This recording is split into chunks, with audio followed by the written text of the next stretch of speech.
Halo, ketemu lagi dengan saya Lela Filelesan. Jangan bosan-bosan ya. Dan selamat datang di audiobook keluaran dari Audiotune. Oke, kita langsung lanjut aja ke episode Curiga dari novel Suami Pengganti, karya Mami Kembar. Selamat mendengarkan. Alia masuk ke dalam rumah bersama dengan Ina. Ina, apa kau tahu siapa kira-kira pengirim bingkisan itu?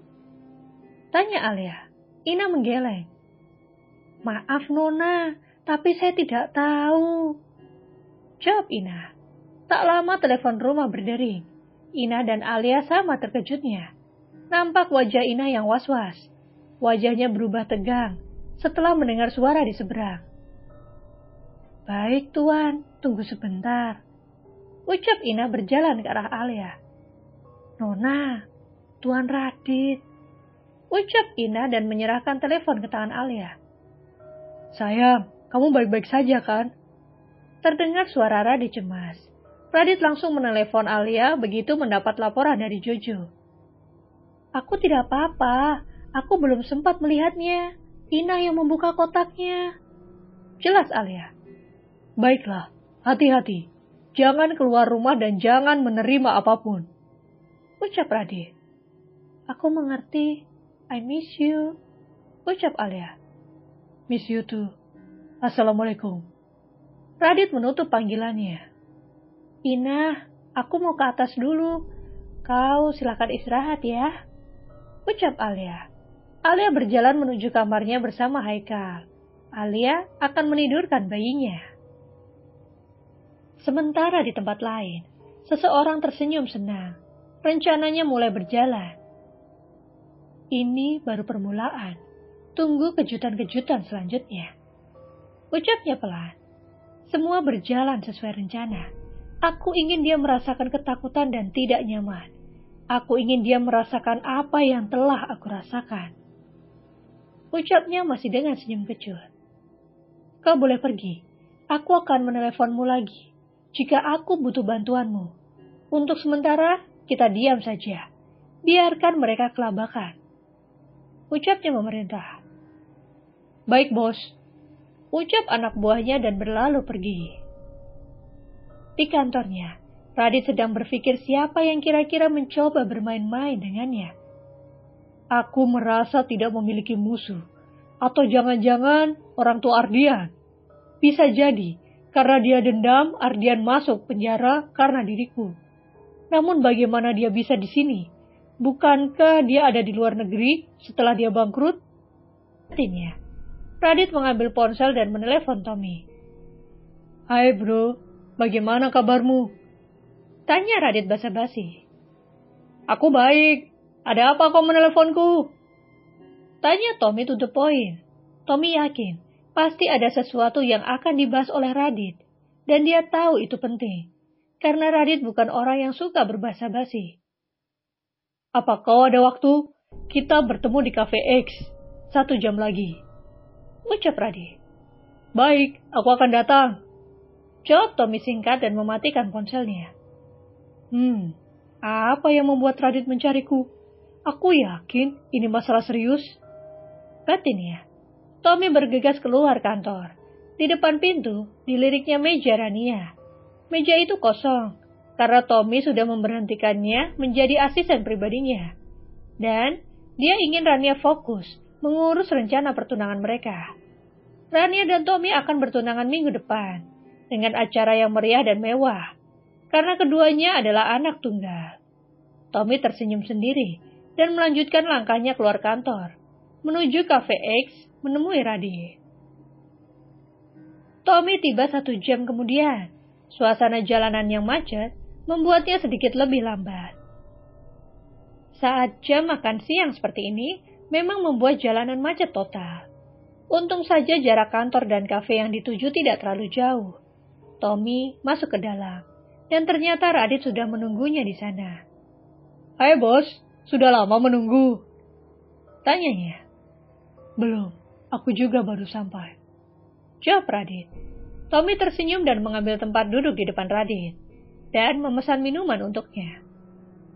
Sepertinya ada aura-aura orang yang sedang jatuh cinta. Sindir Radit. Tommy tertawa. Apa jelas terlihat di wajahku? Tanya Tommy. Radit tersenyum. Siapapun yang melihatmu akan tahu jika kau sedang jatuh cinta. Bahkan kau tak berhenti tersenyum. Ucap Radit lagi. Tommy kembali terkekeh. Aku juga baru tahu seperti ini rasanya jatuh cinta. Aku sangat bahagia. Ucapnya masih dengan tersenyum lebar. Pelayan datang membawakan pesanan Tommy. Setelahnya, Radit berucap. Sepertinya kemarin ada yang menangis-nangis karena patah hati. Sindir Radit. Tommy hanya terkekeh mendengar ucapan Radit. Memang benar, kemarin dia stres karena Rania pergi meninggalkannya. Bahkan dia terlihat seperti gelandangan. Sudahlah, jangan membahas diriku. Katakan sebenarnya ada apa? Tanya Tommy serius. Radit menceritakan peristiwa yang terjadi pada Alia tadi siang di rumahnya. Aku rasa ada yang coba mengusik keluargaku. Aku belum tahu siapa dan apa motifnya. Untuk itu, aku butuh bantuanmu untuk menyelidikinya. Ucap Radit. Tommy mengangguk paham maksud ucapan Radit. Baik, aku akan membantumu. Tapi apakah sebelumnya ada hal aneh yang terjadi? Atau mungkin ada salah satu klienmu yang tersinggung denganmu? Tanya Tommy lagi coba menganalisa. Sepertinya tidak, tapi ada sesuatu yang aneh. Ucap Radit pelan. Aneh? Maksudmu? Tanya Tommy penasaran. Kau tahu pemilik XYZ Corporation? Dia mengatakan jika aku mirip dengan adiknya yang telah lama menghilang. Dan sudah 2 kali dia menemuiku dengan mengatakan hal yang sama. Ucap Radit pelan. Maksudmu dia menganggap kau saudaranya? Tanya Tommy lagi mencoba menarik kesimpulan. Radit mengangkat tangannya. Aku sendiri tidak yakin. Kau tahu, jika aku dibesarkan di panti asuhan, bahkan aku sendiri tidak tahu siapa orang tua kandungku. Ucap Radit lirih dan terdengar kesedihan dari ucapannya. Apa kau tidak ingin mencari tahu siapa orang tua kandungmu? Bukankah lebih baik kita mencari tahu? Bisa jadi dia salah satu kerabatmu yang sudah lama mencari dirimu. Ucap Tommy. Lalu, mengapa mereka dulu membuangku? Ucapnya sedih. Kita tidak tahu kebenarannya jika kita tidak mencari tahu. Bisa jadi kau tidak dibuang keluargamu, tapi ada seseorang yang mencoba membuangmu dan menjauhkanmu dari keluarga aslimu. Itu hanya dugaanku saja. Bisa jadi juga kau diculik dan mereka meminta tebusan mahal.